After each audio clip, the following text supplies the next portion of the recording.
So it is my privilege to introduce Marty Seifert, who is our first gubernatorial candidate. Marty just got here and I gave him the overview. We've got about 5 minutes to give an overview. And then on the questionnaire that you all have, we've asked for each candidate to answer the first 3 questions, a couple of the yes or no's on the back, and go from there. Thank you so much. Thanks, Cindy. Great, good evening. Thank you, Cindy. Appreciate it. My name is Marty Seifert. I'm a candidate for governor, and I got into the race late. I got in around November of last year as the last of the 6 Republican candidates to announce for governor. Very, very simple. Government is too big, it spends too much, it taxes too much, it regulates too much. It tells farmers how to farm, teachers how to teach, parents how to raise their kids, business people how to run their business, and government doesn't know anything about any of it. It's that simple. I come from the windswept and God-blessed prairies of southwestern Minnesota. I am a lifelong Minnesotan, and except for a couple-day vacation, I have never left this state. And the reason I'm running, I got a nominating form where we could, type up all sorts of things about why are you running for governor of Minnesota for the state convention. And instead of giving you a 5,000-word dissertation, I said very simply, I love Minnesota. It isn't any more complicated than that. You don't need an essay about why you're running for political office. I love this state too much to be driven out by the liberal policies that are forced upon us by people in St. Paul and in Washington who want to control our lives. And so I have been in the private sector now the last 4 years. I spent 18 years on the farm in a town of less than 100 people, Clements, Minnesota. My dad had an 8th grade education. My mom was a teacher. I'm the youngest of 6 kids. And my wife's background is very similar, big Catholic family. She's the youngest of 8 kids. She's a twin, so she's tied for youngest. And we have 2 children, Brittany and Braxton. And so 18 years on the farm, 4 years as a public school teacher, where I taught the Constitution and American history, not social studies, American history and geography and civics, and failed students who didn't do their work. I know that's politically incorrect, but I've had kids now who have gone on to MIT, who are professors at universities, who are engineers and scientists and doers and inventors. And I'm very proud to have been a teacher. I worked 9 years in higher ed in the admission office. I have been a small business owner for 12 years with my wife. I worked 4 years at the Catholic Hospital in Marshall, Minnesota as the foundation director, administrator on call every 7 weeks, and understand healthcare, I think, more than most of the candidates, and certainly more than Mark Dayton, which I don't think he understands any of this stuff, to be honest. I have been a realtor for 4 years. And so I've done a little bit of everything, but I'd rather have a governor who's done a little bit of everything than a whole lot of nothing, which is what we have now. And so I just come before you very humbly as a candidate for governor who wants to return back to a system where the government is a servant of its people, not the people being a servant of its government. Now, I spoke to a 3rd grade class a few weeks ago at Holy Redeemer, and I was taking questions and answers, and a little girl raised her hand in the back of the room during Q&A, and she asked, "Are you running so you can be our boss?" And I said, "No, I'm running so you can be my boss." And that is what we need to teach our kids today. That when you run for office, you are not running to tell people what to do in their lives, in their families, in their businesses, in their farms, in their places of merchants. It is not our job when we run for governor or the legislature or Congress to tell you what to do. And our kids, unfortunately, get in their mind that people who get into elective office are somehow the bosses of the people. It's the other way around. And so one thing I want to do in the bully pulpit of the governorship is educate people. Educate people about what a representative republic is. Not democracy, a representative republic.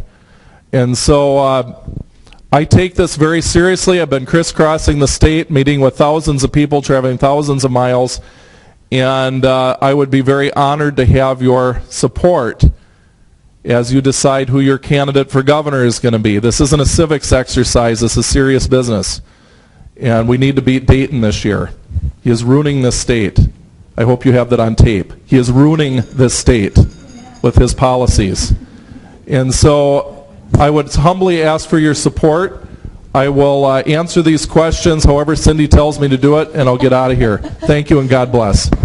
Thank you so much, Marty. So I am going to ask the questions, and if you could answer them, that would be great. We're just going to answer the first three, and then the candidates, if they respond to us via email, we will forward that to our membership as well. So 2 minutes, thank you. So the first question is, the Metropolitan Council epitomizes taxation without representation and has embraced the United Nations Agenda 21 program, most recently through its Thrive 2040 blueprint. Please walk us through the process by which you'd neuter the power of the Met Council and or abolish it altogether by the end of your first term. Wonderful. When I announced for governor on day one, I brought up abolishing and dismantling the Met Council. And I look at this like Nixon going to China. It might take the rural guy to get the job done. I had someone in rural Minnesota raise their hand at a meet and greet and say, what do I care about the Met Council? I don't live in Carver, Hennepin, or Ramsey counties. And I said, just like we cared about the people in East Berlin in the 1980s as Republicans and as conservatives, who were governed by an unelected Politburo of taxers and regulators, we ought to care about 55% of our own state's population that is governed by an unelected Politburo known as the Met Council. And he said, well, in 90 seconds you just changed my mind. And so that's what we need to do. So my plan is on day one, fire all of Dayton's people that are on there now, replace them with conservatives who are going to immediately start dismantling things that the Met Council has no business doing, to the point now where they go back to the original mission of sewer and water, because you can't just immediately say everything's done with, because someone has to run the sewer and the water and the buses.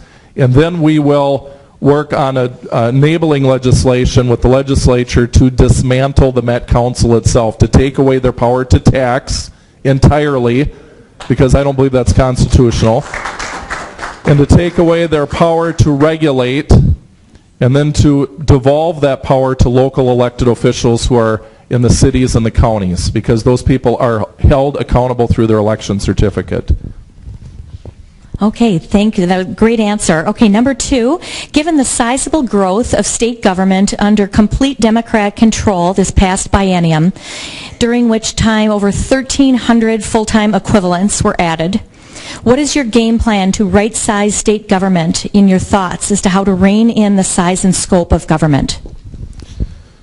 Well, the veto pen is a very powerful tool put in our Constitution. It hasn't been used very much the last 2 years, but I plan on bringing it out. And we have a line item veto in Minnesota.